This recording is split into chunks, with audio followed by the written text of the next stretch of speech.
Elena Casas with the international newspapers once again today. Hosni Mubarak appears to be on his deathbed. The press have started to analyse his legacy at this stage already, haven't they? Yes, the obituaries have already been rolled out in lots of places, Stuart, but there's an interesting piece in Foreign Policy saying what then will be, as they put it, the pharaoh's legacy. They say he leaves behind a broken Egypt. He'll be remembered for squalid politics, brutality and repression. They say he was considered a reformist when he came to power in 1981, following, of course, Nasser and Anwar Sadat, who are both larger-than-life political characters, they say, and have gone down in history for carrying out enormous changes in Egypt. At one point, they thought he might be able to do the same. When he arrived in power, he released a lot of people from prison who Sadat had imprisoned, and it looked like he might be making the country more liberal. But now they say he leaves a broken system. The wealth gap grew hugely under his rule, along, of course, with popular anger about it. Egypt's creaky institutions, its nascent democracy, the state education system and the public health system, they say, have been left in disarray by his rule, and he should be responsible for it. But how important was his role really in all of this? The Atlantic questions, dead or alive, they say, Mubarak is a sideshow. It's not like Gaddafi, who was really his regime incarnate and it collapsed with the man himself. The military structure of the regime in Egypt went far beyond one man.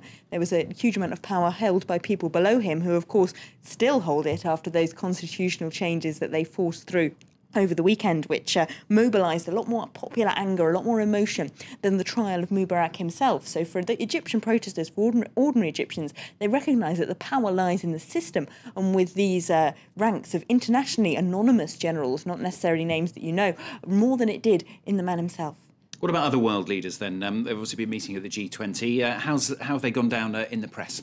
Well, did they achieve anything over the euro crisis, or didn't they? There seems to be a disagreement about this among the papers. The Guardian has headlined on Merkel poised to agree rescue deal for Spain. Now, that's something they sort of heard from an anonymous source in the background of the G20. It's not officially confirmed, but they say Angela Merkel is ready to allow the European Financial Stability Fund to directly bail out Spain, which it's not currently allowed to do, to directly give money or to directly buy the Spanish government's bonds. The European Central Bank did buy up 200 billion euros worth of Greek government bonds in 2010. Then it was stopped by Germany, who said that was not its role and it should just concentrate on worrying about inflation. So is she ready now to change the role of these European stability funds? We're not entirely sure. It's certainly not good enough for Spanish paper El País, who headline on Brussels trying to mitigate the impact of bank rescues on the debt. Of course, for them, they point out the key thing is that it wasn't the Spanish state that got itself into so much debt in the first place. Really, it was Spanish banks who collapsed and the state was forced to bail them out.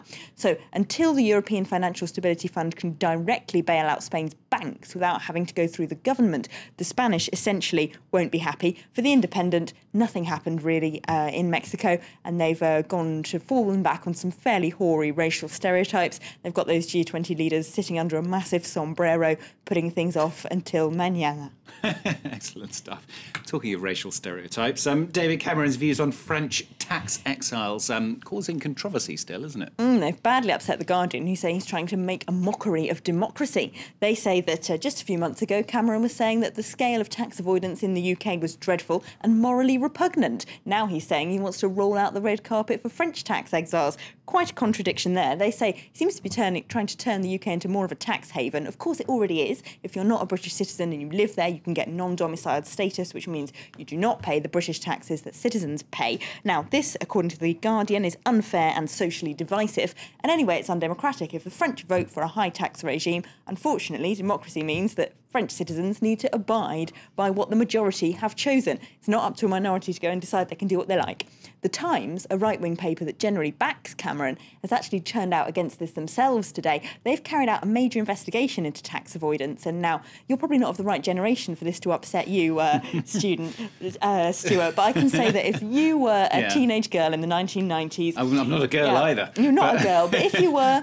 Your heroes have fallen embarrassingly and been caught out by the Times, avoiding large amounts of their tax. Oh, okay. The Taxman versus Take That is their headline today. Now, Take That apparently were among about 1,000 well-known and wealthy people connected to the music industry who've been caught out by a Times investigation, squirreling millions of pounds away in secret offshore accounts that were supposedly set up as businesses. They weren't really.